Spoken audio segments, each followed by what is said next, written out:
আসসালামু আলাইকুম সুপ্রিয় শিক্ষার্থীরা, তোমরা সবাই কেমন আছো? আশা করি সবাই অনেক অনেক ভালো আছো।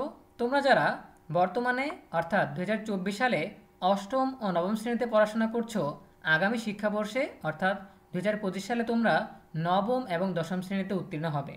তোমরা ইতিমধ্যেই জেনেছো, আমরা তোমাদেরকে ইতিমধ্যেই জানিয়েছি যে আগামী বছর আবারও নবম ও দশম শ্রেণীতে বিভাগ বিভাজন চালু হচ্ছে, অর্থাৎ বিজ্ঞান বিভাগ, বাণিজ্য বিভাগ এবং মানবিক বিভাগ বাছাই করার যে সুযোগ, সেই সুযোগ আবার তৈরি হচ্ছে। এখন কথা হচ্ছে, জাতীয় শিক্ষাক্রম 2012 অনুযায়ী তোমাদেরকে পাঠ্যপুস্তক দেওয়া হবে এবং সেই অনুযায়ী তোমাদেরকে বিভাগ নির্বাচনের সুযোগ দেওয়া হবে।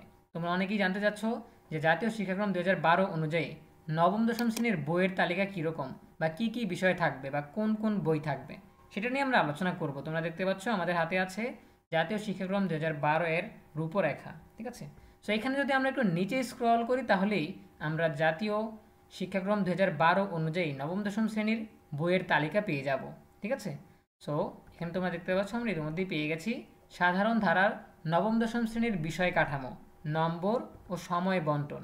প্রথমে রয়েছে আবশ্যিক বিষয়, অর্থাৎ বিজ্ঞান বিভাগ, মানবিক বিভাগ এবং বাণিজ্য বিভাগ, প্রত্যেকটা বিভাগের জন্য কিছু আবশ্যিক বিষয় রয়েছে, যেগুলো হচ্ছে ম্যান্ডেটরি, ঠিক আছে? কী কী থাকবে?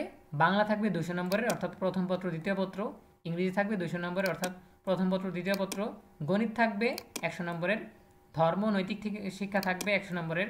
ইসলাম নৈতিক শিক্ষা, হিন্দু ধর্ম নৈতিক শিক্ষা, খ্রিস্ট ধর্ম নৈতিক শিক্ষা, বৌদ্ধ ধর্ম নৈতিক শিক্ষা, যার যেটা। আচ্ছা, তারপর তথ্য যোগাযোগ প্রযুক্তি থাকবে 50 নম্বরের।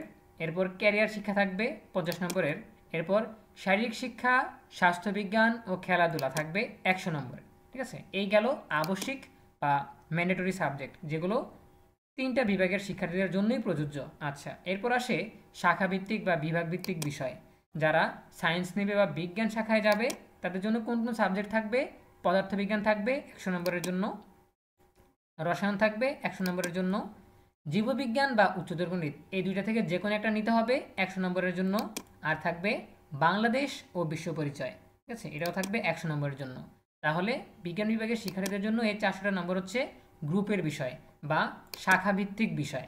আচ্ছা, এরপর বিজ্ঞান বিভাগের শিক্ষার্থীরা একটা ঐচ্ছিক বিষয় বা অপশনাল বিষয় নিতে পারবে। এর মধ্যে জীববিজ্ঞান নিতে পারবে, উচ্চতর গণিত নিতে পারবে, ক্ষুদ্র নৃগোষ্ঠীর ভাষা ও সংস্কৃতি নিতে পারবে, কৃষি শিক্ষা নিতে পারবে, গার্হস্থ্যবিজ্ঞান নিতে পারবে, ভূগোল ও পরিবেশ নিতে পারবে, চারু ও কারুকলা নিতে পারবে, সঙ্গীত নিতে পারবে, বেসিক ট্রেড নিতে পারবে, শারীরিক শিক্ষা ও ক্রীড়া এই বিষয়টা নিতে পারবে।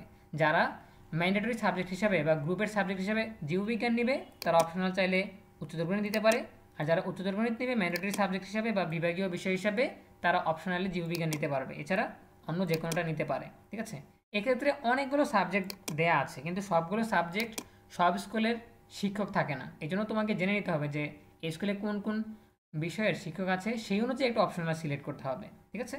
এরপর আমরা আসি ব্যবসা শিক্ষা বিভাগে, অর্থাৎ যারা কমার্স নেবে তাদের জন্য গ্রুপ ভিত্তিক যে 4টা বিষয় রয়েছে, সেই 4টা বিষয় অবশ্যই নিতে হবে।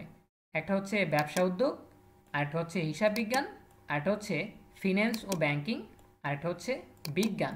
এই 4টা সাবজেক্ট অবশ্যই নিতে হবে। তার পাশাপাশি একটা অপশনাল সাবজেক্ট নিতে পারবে। ব্যবসা শিক্ষার শিক্ষার্থীরা যেসব অপশনাল সাবজেক্ট নিতে পারবে: ভূগোল ও পরিবেশ, বাংলাদেশ ও বিশ্ব পরিচয়, কৃষি শিক্ষা, গার্হস্থ্য বিজ্ঞান, ক্ষুদ্র নৃগোষ্ঠীর ভাষা ও সংস্কৃতি, চারু ও কারুকলা, সঙ্গীত, বেসিক ট্রেড, এই বিষয়গুলো থেকে যে কোনো একটা বিষয় অপশনাল নিতে পারবে 100 নম্বরের জন্য। আচ্ছা, এরপর আসি মানবিক বিভাগে। মানবিক বিভাগে বা মানবিক শাখায় যারা পড়াশোনা করবে, তাদের জন্য 4টা সাবজেক্ট গ্রুপের। একটা হচ্ছে বাংলাদেশের ইতিহাস ও বিশ্ব সভ্যতা, দ্বিতীয়টা হচ্ছে ভূগোল ও পরিবেশ, তৃতীয়টা হচ্ছে অর্থনীতি অথবা পৌরনীতি ও নাগরিকতা। এই দুটোর মধ্যে যে কোনো একটা নিতে পারবে।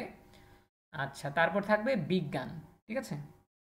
এরপর মানবিকের শিক্ষার্থীরা বা আর্টসের শিক্ষার্থীরা অপশনাল হিসাবে বা ঐচ্ছিক বিষয় হিসেবে যে কোনো একটা সাবজেক্ট নিতে পারবে।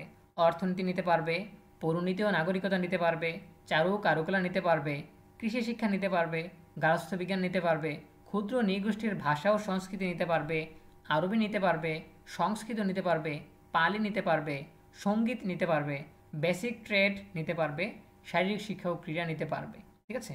যারা গ্রুপের বিষয় হিসেবে অর্থনীতি নিবে, তারা চাইলে অপশনাল বিষয় হিসেবে পৌরনীতি ও নাগরিকতা নিতে পারবে। আর যারা গ্রুপের বিষয় হিসাবে পৌরনীতি ও নাগরিকতা নেবে তারা চাইলে অপশনাল বিষয় হিসেবে অর্থনীতি নিতে পারে। এছাড়া এখানের যে কোনো একটা সাবজেক্ট অপশনাল নিতে পারে 100 নম্বরের জন্য। ঠিক আছে, তাহলে তোমাদের বিষয়গুলোর মিলে কত নম্বর হলো? এখানে তোমাদের আবশ্যিক যে 7টা বিষয় রয়েছে এই 7টা বিষয় মিলিয়ে 800 নম্বর, কারণ এখানে 200 200 আছে আর এখানে 2টা 50 50 আছে। সো এই 7টা বিষয় আবশ্যিক বিষয় মিলিয়ে হলো 800। তারপর তোমাদের গ্রুপ ভিত্তিক যে 4টা করে বিষয় সেই 4টা বিষয় হলো 400। ঠিক আছে, তাহলে 800 আর 400 মিলে হলো 1200। তার পাশাপাশি একটা ঐচ্ছিক বা অপশনাল সাবজেক্ট থাকবে 100 নম্বরের, সেটা মিলে হচ্ছে 1300। তার মানে তোমাদের 1300 নম্বরের এসএসসি পরীক্ষায় অংশগ্রহণ করতে হবে। ঠিক আছে, সো এই ছিল তোমাদের জন্য আজকের আয়োজন। আমরা দেখিয়ে দিলাম যে শিক্ষাক্রম 2012 অনুযায়ী তোমাদের নবম দশম শ্রেণীর বিষয়ের তালিকা।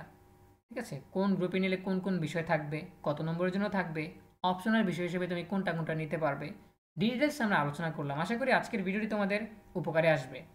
দেখা হবে পরবর্তী আপডেট নিয়ে নতুন কোনো ভিডিওতে। সেই পর্যন্ত তোমরা সবাই ভালো থাকো, সুস্থ থাকো, নিরাপদে থাকো এবং সবসময় ইএনইউবির সাথেই থাকো। তোমাদের সকলের জন্য রইল অনেক অনেক শুভকামনা। ধন্যবাদ সবাইকে।